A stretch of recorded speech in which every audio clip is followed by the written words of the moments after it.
Assalamualaikum warahmatullahi wabarakatuh. Selamat berjumpa kembali dalam perkuliahan melalui rekaman video, yaitu terkait dengan percobaan yang keenam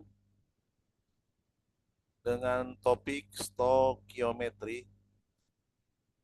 Pada kesempatan kali ini saya akan memberikan satu contoh soal yang insya Allah kita akan jelaskan secara rinci. Contoh soal: dalam suatu percobaan 5 gram natrium bikarbonat dengan rumus NaHCO3 direaksikan dengan 100 ml larutan asam klorida dengan rumus molekul HCl, konsentrasinya 1,0 molar. Apabila ditanyakan mana reaksi pembatas dalam reaksi tersebut. Kemudian pertanyaan kedua, berapa mol dan berapa gram natrium klorida yang terbentuk? Ini berarti sebagai hasil reaksi. Demikian juga berapa mol dan berapa gram CO2 yang terbentuk. Kita lihat reaksi yang terjadi seperti ini. Ini sudah setara. Masing-masing sama jumlahnya. Na sebelah kiri tanda panah 1, kanan 1. H ada 2.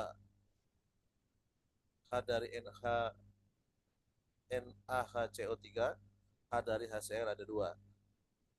Sebelah kanan tanda panah ada 2 hanya dari H2O. Kemudian C ada 1 sebelah kiri, sebelah kanan. Oksigen sebelah kiri ada 3, sebelah kanan ada 3. Oksigen dari CO2 dan oksigen dari H2O. Baik, kita lihat jawabannya. Langkah pertama, menentukan mol NaHCO3 dan HCl. Ini adalah masanya. Kemudian massa molarnya 84 gram per mol. Kita hitung jumlah mol NaHCO3, yaitu massa dibagi massa molar, ketemunya 0,0595. Adapun HCl dengan volume 100 mili itu sama dengan 0,1 liter, konsentrasinya 1,0 molar. Kita hitung jumlah mol HCl perkalian konsentrasi dengan volume, yaitu 1,0 molar dikali 0,1 liter, didapatkan jumlah molnya 0,1 mol. Langkah kedua, menentukan reaksi pembatas. Dari persamaan reaksi, ini persamaan reaksi yang tadi, 1 mol NaHCO3 itu tepat bereaksi dengan 1 mol HCl. Dari mana kita mengatakan 1 mol tepat bereaksi dengan 1 mol? Koefisiennya sama-sama 1. Ya. Sehingga kita menyebutnya rasio molnya 1:1. Ini adalah koefisien. Artinya setiap 1 mol NaHCO3 akan tepat bereaksi dengan 1 mol HCl.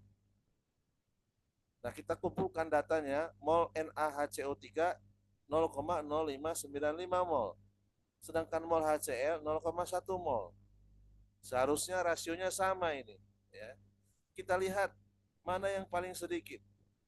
NaHCO3 0,0595. Ini lebih sedikit daripada 0,1. Maka yang lebih sedikit itulah yang menjadi reaksi pembatas. Terjawab sudah? Ya. Reaksi pembatasnya adalah NaHCO3. Langkah yang ketiga, menghitung mol dan massa hasil reaksi. Berarti yang menentukan adalah reaksi pembatasnya, ya. Sehingga massa NaCl yang terbentuk, mol NaHCO3 molnya ini sama dengan mol NaCl. Kalau 1 mol NaHCO3 pasti menghasilkan 1 mol NaCl. Kenapa? Karena koefisiennya sama-sama 1. Kita lihat lagi ya. Koefisiennya 1. NaHCO3 dan NaCl 1 koefisiennya. Ya. Maka bisa disimpulkan bahwa mol NaHCO3 itu sama dengan mol NaCl, yaitu sebesar 0,0595. Kalau kita kalikan dengan massa molarnya, diperoleh 3,48 gram. Demikian juga massa CO2 yang terbentuk berdasarkan persamaan reaksi koefisiennya sama, maka mol CO2 sama dengan mol reaksi pembatasnya, yaitu NaHCO3, ya, sebesar 0,0595 mol. Berapa masanya? Masanya berarti tinggal dikalikan dengan massa molarnya.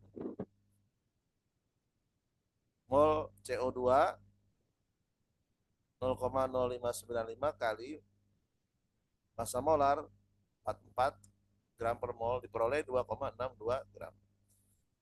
Demikian juga massa H2O yang terbentuk, tinggal dikalikan massa molarnya, diperoleh 1,07 gram.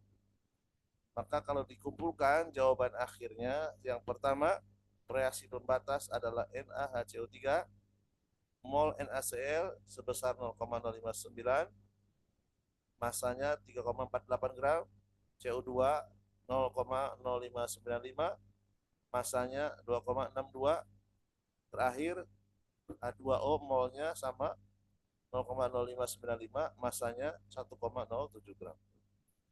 Baik, sebagai tugas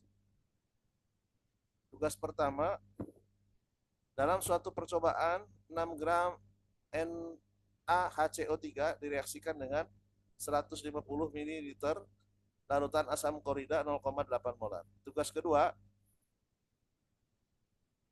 8 gram natrium bikarbonat atau NaHCO3 direaksikan dengan 50 ml larutan asam klorida 0,5 molar.